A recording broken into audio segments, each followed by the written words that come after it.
Probably one of the most frustrating experiences in life is looking for an above-average job with above-average pay without becoming an above-average person. It's called frustration.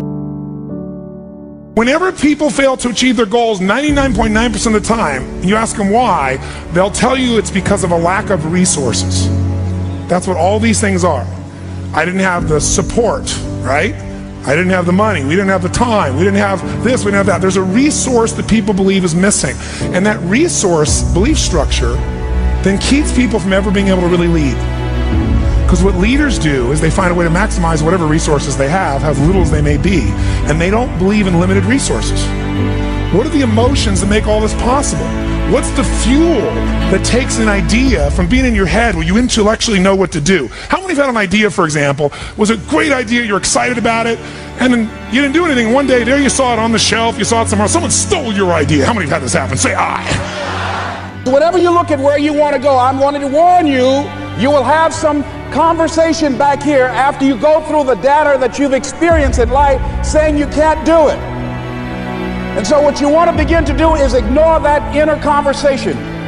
Well, most people, ladies and gentlemen, when something happens to them, what they do is they begin to believe that that's the way it is. That's the way it's always been. And they can't see the possibility of it being any different. What are you feeding on? Pay attention to what you're putting in your spirit. You're called to be an eagle, but sometimes we're acting like a chicken. Do you know a chicken will eat its own waste?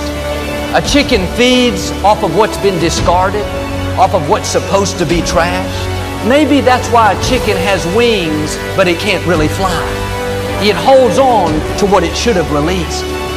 You need to view the negative things in your life as waste. You're not supposed to feed on it. It's over, you've been through it, you've eliminated it, now move on. Don't go back to what you've released.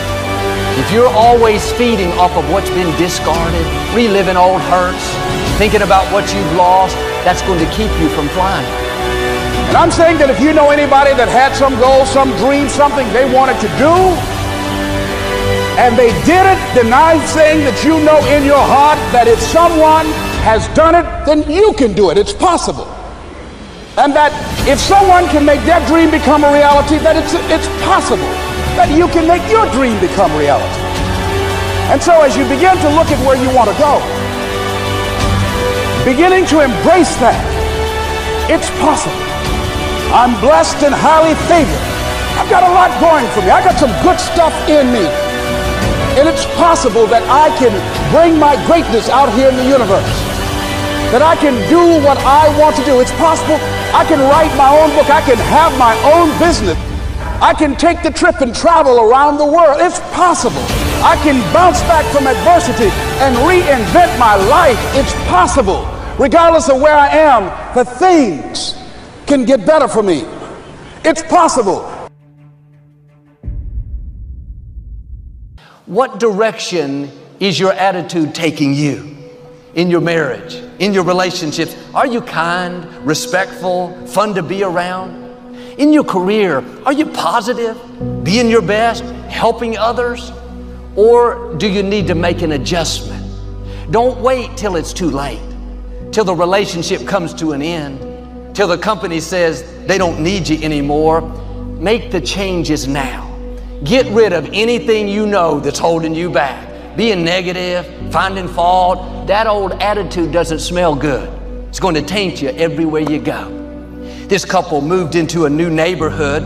One morning while they were eating breakfast, the lady looked out the window and saw her neighbor hanging the wash on the line to dry.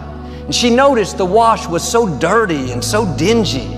She said to her husband, "That neighbor doesn't know how to wash. The clothes aren't clean. She must not even use detergent." Week after week, she looked out this window and saw the clothes and made the same comments about how dirty the laundry was. One morning, she looked out the window and the clothes were as clean and bright as could be. She couldn't believe it. She called her husband in, said, "Look, she finally learned how to wash. I wonder what happened." The husband smiled and said, "Honey, I got up early this morning and cleaned our windows." The problem wasn't that the neighbor's laundry was so dirty. The problem was the window the lady was looking out was not clean. Many times, how dirty our neighbor's clothes are depends on how clean our window is. The scripture says, to the pure, all things are pure. And if you're always finding fault, complaining about the traffic, critical of your spouse, may I suggest your window is dirty? The problem is not external, it's internal. You're looking through a tainted filter.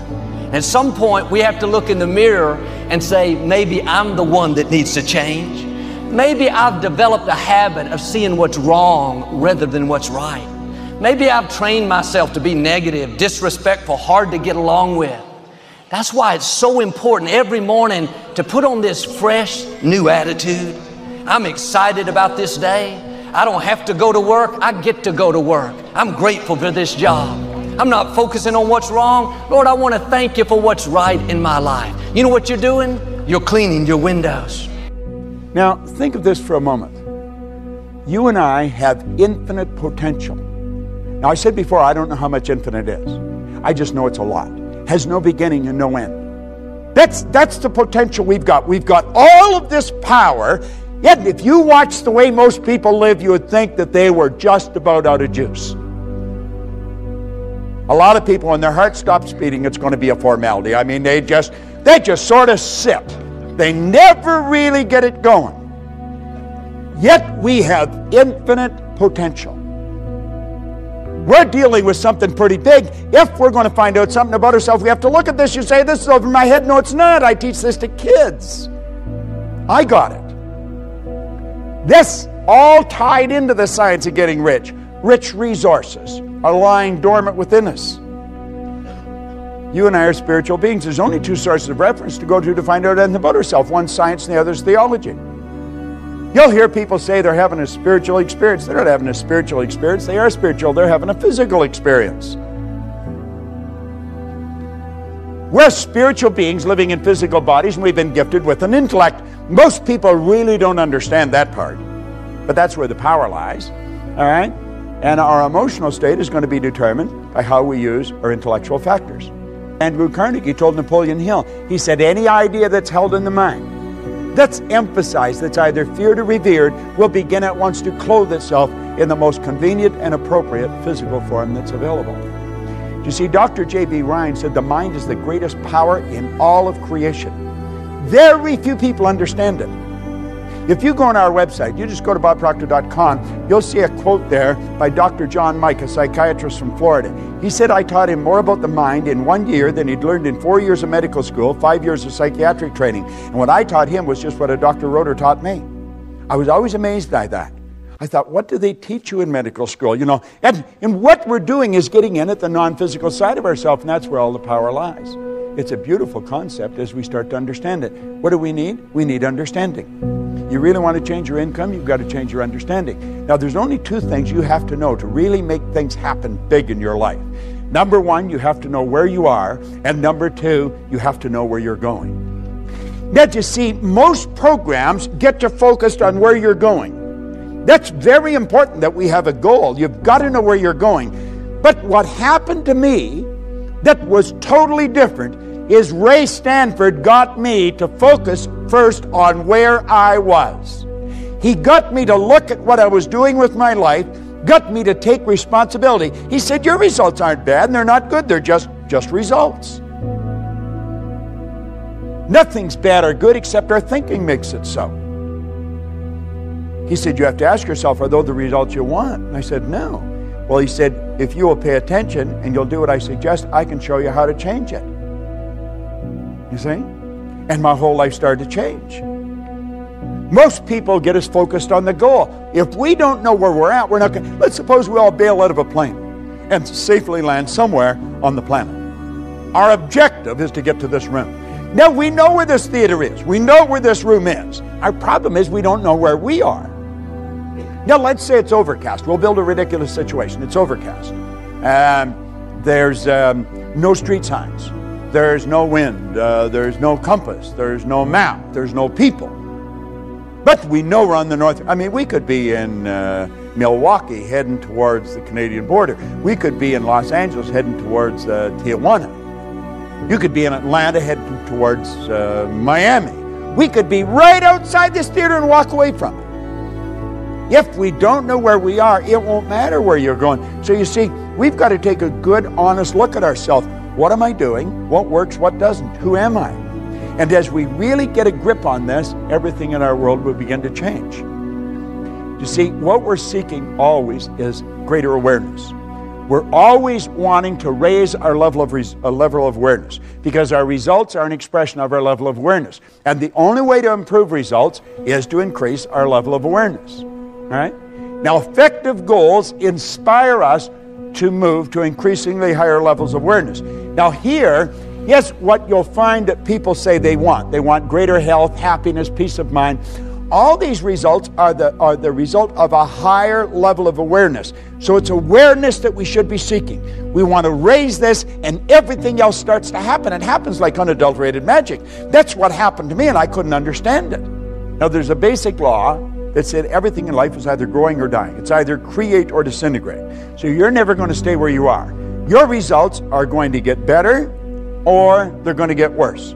It's create or disintegrate. No one stays where they are. Now, the truth is, I think most people get a little better and a little worse, a little better and a little worse. When they get a little better, they're forcing it, but force negates. You see, there's something inside of you that's urging you to grow. This is the spiritual side of our personality. It's the essence of our being, and spirit's always for expansion and fuller expression. There's something in you that wants you to grow. If you run, you want to run faster. If you jump, you want to jump higher. If you sell, you want to sell more. This is good. It causes dissatisfaction. Dissatisfaction is a creative state.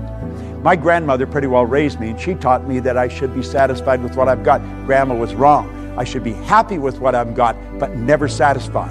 It's dissatisfaction that gave us the incandescent light. It's dissatisfaction that gave us air travel. It's dissatisfaction that gave us the internet. All those things were always here. People just became aware of them. Way to fly an airplane was always here. We can go all over the world now. We're not a long ways from anywhere. We're only a short period of time away. Well, there's something inside wanting us to grow. There's something else that's trying to stop us. And that's the old paradigm. Now, you've got the one side that wants you to grow and the other side that doesn't want you to grow. The old paradigm does not want you to grow. Anyone that has smoked and quit smoking, I used to smoke. I quit years ago. But I remember it wasn't an easy thing to do. It was not. Why? Because it was a habit. Habits are not easy to get rid of. Habits are ideas that are fixed in here that control us. Many of you have gone on diets. You want to lose weight. I'll just toss something in for your benefit. When you lose something, you're programmed to do what? To look for it. Get rid of the idea of losing weight. Release it. Release it. See yourself at your perfect weight, looking good and feeling great. Your whole life is controlled by images. Get the image of the body that you want to live in, of the world you want. Quit trying to lose weight. Just release it and see yourself the way you want to be. What do successful people do that's different from other people? Success leaves clues. If someone has done very well financially for decade after decade, they're not lucky. They're doing something different. If someone is fit and healthy and they've managed it for 20 years, they're lucky. They got a great relationship. They're not lucky. One of the things that we find is that successful people, all of them, are very action-oriented. In other words, if they get an idea, they move quickly on it. If they learn something new, they try it out. Now people say, well, what if it doesn't work? Well, if it doesn't work, find out quickly. There's a rule that says try quickly and fail fast. If somebody's wealthy and happy, you got a list for things to change for you. You've got to change. Otherwise, it isn't going to change. Resources are interesting, but the ultimate resources are the feelings of emotion that make you resourceful. Resourcefulness is the ultimate resource. The wonderful thing is that you can't lose by trying something new. So if you were to take successful people, and there's many studies that have been done on this, if you could only look at them through a window and look at a group of people, look through the window, you could tell who the successful people are because they're always in motion. They're always trying more things. They're always active. Unsuccessful people are always waiting for everything to be just right. It's like waiting for a bus on a street where no buses go. They're still waiting. Where the bus? The bus never comes. Successful people are always taking action. So if all you do is just take more action, just get busier, you'll be more successful. It's possible to do much better at the marketplace if you go to work primarily on yourself. Learning to work primarily on yourself. How do you develop an above average income? And the answer is, become an above average person. Develop an above average handshake. Some people want to be successful, they don't even work on their handshake. As easy as that would be to start on. They let it slide, they don't understand. Develop an above average smile.